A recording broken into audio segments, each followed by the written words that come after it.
Yo, what's up guys, it's your boy Junior back again with another video today, and today we're gonna be doing another commentary video. I hope you guys are enjoying the commentary. It's just cause I'm not really doing much gaming at the moment. I'm doing basically whatever I want, and yo, there's people screaming out the window. Give me a second, bro.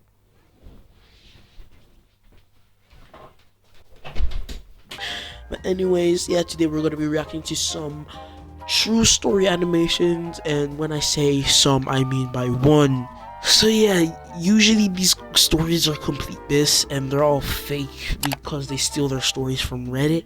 And I'm gonna put shout out to My Story Animated. I'm gonna pop up their channel on the screen right now, and I'm gonna put them in the description below because I don't want to be getting taken down from them. So anyways, let's get straight into the video. What I am about to tell you would most likely leave you in shock. But so was I when I learned about it. Before I graduated from 8th grade, I made friends with the most introverted person I have known on Earth. I mean, my best friend today used to be a total loner. Never talked to anyone and never had any friends. Everyone thought he was really creepy. But I am sure you want to know how I became best friends with a creepy loner. Oh yes. We didn't become close until after he told me something traumatizing about him. I couldn't imagine that a boy of 13 years would have gone through such a horrible experience, let alone survive it. Yo, we're only like 41 seconds into the video. What's going on? I haven't watched My Story Animated in a long time, and their animation style has definitely improved, but holy... We were almost the same age, so I knew if we were to switch places, I probably would have lost my mind. But before I dig into this story, I suggest you quickly hit the subscribe button and notification bell so you can stay up. You know what, guys? She's actually right. You should actually definitely hit the bell, because I need them subs right now. In fact, the rest of this particular story depends on it. Alright, so Michael lived alone with his guardian, somewhere around the middle of town. He was a smart boy, as his grades were usually impressive in school, but he was unusually strange. Everyone always wondered why he was so reserved and always kept to himself. He doesn't even smile back or exchange greetings. He would only speak back when an answer was necessary. Initially, when Michael joined my school, most of the kids in class, and even in school, thought he was dumb and perhaps depressed, as he always wore this sad expression on his face. Michael had no friends, yet he was popular. The mute kid was what he was popularly called. So one day, I decided to find out for myself. The plan was simple, to find out if he had any friends outside school and interrogate him. You know what, let's just be all honest here. When you see like a sad kid in school that's being made fun of, are you really gonna go like fully Sherlock Holmes mode and try investigating if he has friends or family? Like, or maybe this story is going way too fast for me to comprehend, so I don't know what's going on. It's a pretty lame plan, I guess, but that was it. The next day, I didn't bother talking to Michael until after school hours. Usually, he walked home. Most people who knew him knew that as well. I tagged along, but I allowed a reasonable distance between us. We walked on for about half a mile, and I was confident he wasn't aware I was following. I also noticed that there were very few people walking in that road, and the further we went, the lesser the number of people there was on the road. At this point and on, I didn't know what I was doing. I simply trailed Michael, hoping to find some answers. For a second, I was scared, but what could be the danger anyway? Bro, what is up with this story? By the time I got my attention back on the road in front of me, Michael was gone. Within a few Oh my god. Do you know how horrifying that is? Bro, that's worse than Pennywise. seconds, I rested my thoughts on something else, and the boy was literally gone. A sudden chill swept through me. Where did he go? I wondered. It was as if he just disappeared. They gotta actually chill with all these effects. Looked around again. There was no one. Only the sounds of birds tweeting and singing from a distance. Defeated. Why were there birds? Okay, this is so chaotic. I tried to speak, but the words wouldn't come out. He watched me quietly and waited for me to regain composure. So, do you talk? I asked with surprise, still trying to catch my breath. To me, it felt odd and new. Yes, I do. Why are you following me? Well, I wanted to know why you never talked to anyone in school, I stuttered. Is that it? Yes, pretty much. Imagine stalking a dude because you wanted to know why he doesn't show up to school. And you didn't think I would answer you in school? I stopped short, not knowing what to say next. Actually, I hadn't even thought about that. My name is Anna, I said, a bit embarrassed. I know your name, Anna. We're in the same class. I felt even more stupid. I'm so stupid. I brought out a pack of sandwiches from my backpack and handed it to him. Care for some? It's from KT's store. No thanks, came the answer. He was now looking at me with a searching expression. I was acting weird, obviously. Funny. Because just minutes ago, I thought he was the weirdo. I probably should be heading back home now, I said, trying to force a smile on my face. He simply nodded with, still looking at me. He stepped out of the way to let me. When I heard his voice again, do you really want to know? With a feeling of surprise mixed with shock, I turned around. Yes! I answered almost excitedly, not knowing that I was in for a real shock. However, before we began, he asked me to pass the sandwich. No one turned down KT's sandwich. It was sold near our school, and it's the best sandwich ever. So there I was, talking to the boy who never spoke to anyone. We found a little shed under a nearby tree. We sat down, and he narrated to me the most horrific sequence. I beg you, do not turn one of these into another love story animation, because that's Michael's story. With this channel, they clickbait everything and turn it into a love his elder story. sister Lucy and their parents. His dad was a police officer, and his mom worked at a local jewelry store. They used to live in a different town, about a day's journey by road from where we lived. They weren't rich, but they were comfortable and lived happily, until one day, his mom was diagnosed with leukemia, and that was when everything started to fall apart. They didn't have a lot of money, so they couldn't afford the best treatment for her. Besides, the illness had progressed to a severe stage, which meant she would need to depend on treatments for a long time if she were to return to normal life again. Yo, that's kinda sad.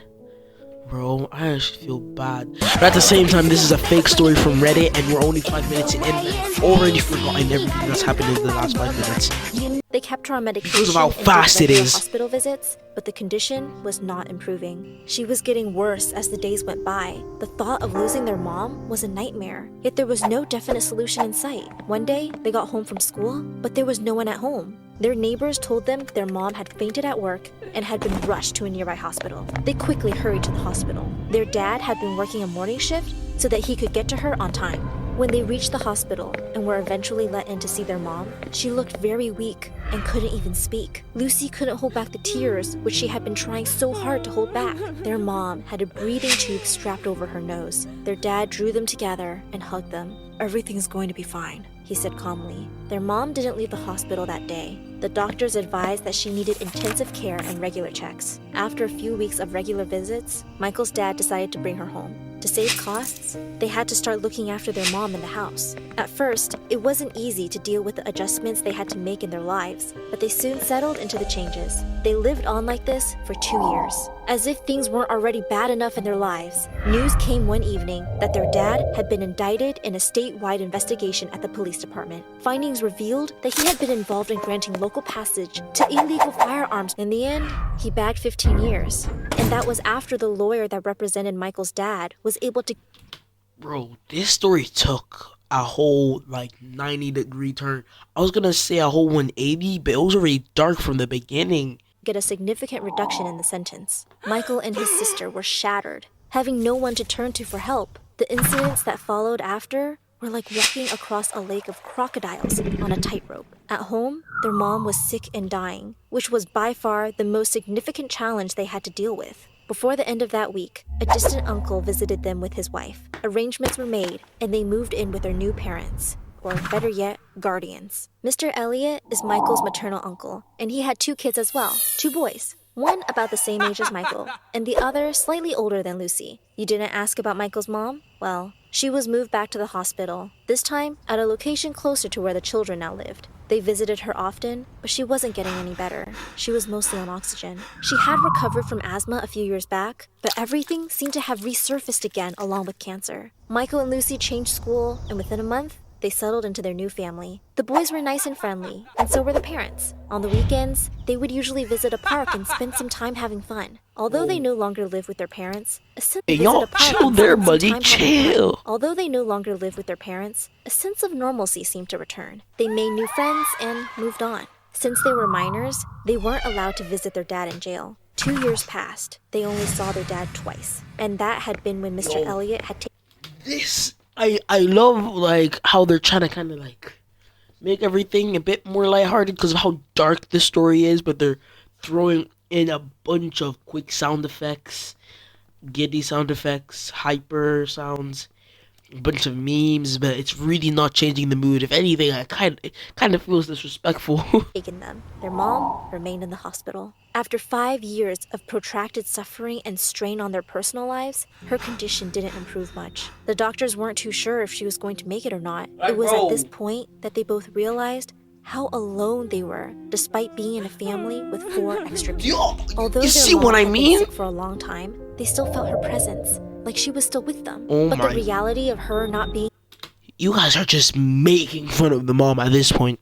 able to recover fully was especially hard to handle. Lucy would cry for days on end, and it took serious effort for Mrs. Elliot to get her into accepting the reality and carrying on with life. Before they could fully piece all that was happening together, things took another crazy spin. One day, they got disturbing news at home. The Elliot family was relocating to the UK. The problem was they couldn't join because they'd be leaving their parents behind. Michael described to me how that news broke him.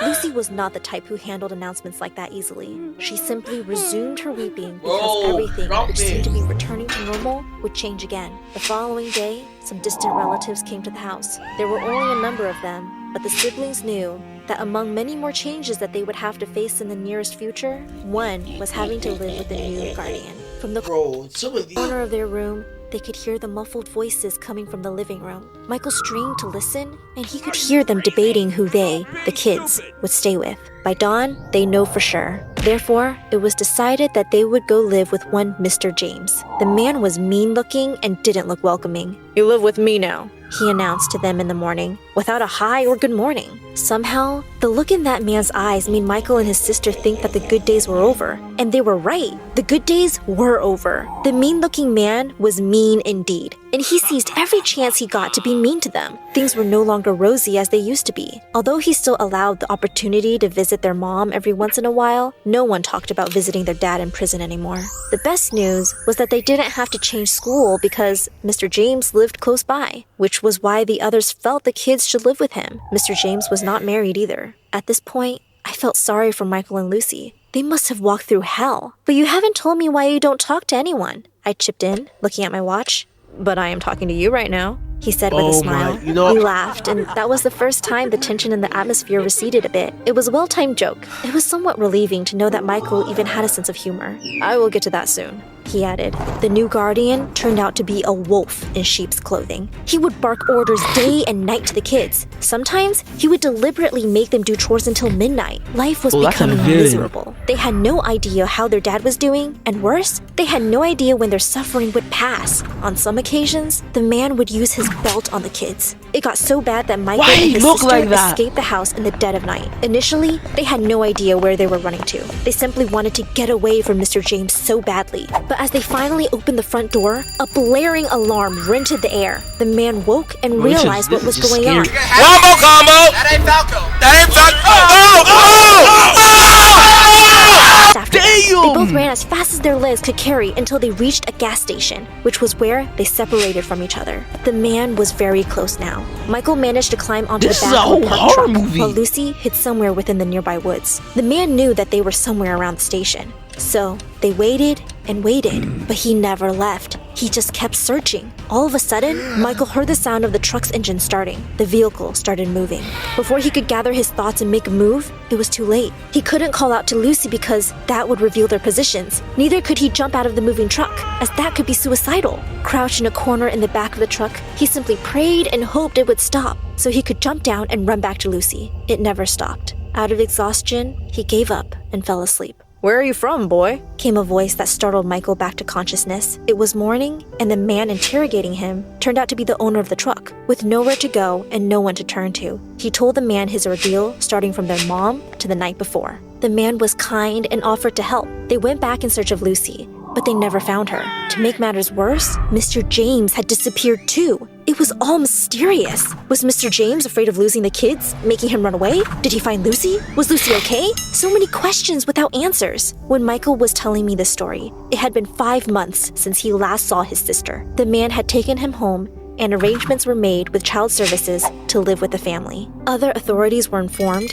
and the search for Lucy continued. The kind man has a wife but no kids. They promised to keep looking until Lucy was found, and they often took him to the hospital where his mom was. However, there was no trace of Lucy anywhere. Michael had been too broken by that experience that he swore to take an oath of near silence until she was found. Lucy was all that mattered to him, just as he was all that mattered to her. Alright, so now this story took a complete 180. We were just in this kid's like PTS, traumatizing flashback life story, and then now it's all lighthearted and it's like, you shouldn't be here, you should go back home, don't follow me no more. Anyways, there's like 11 seconds left. I don't think I need to finish it. Thank you guys for watching this video. Make sure you like, subscribe, comment down below what I should do next, and I'll see you guys next time. Goodbye.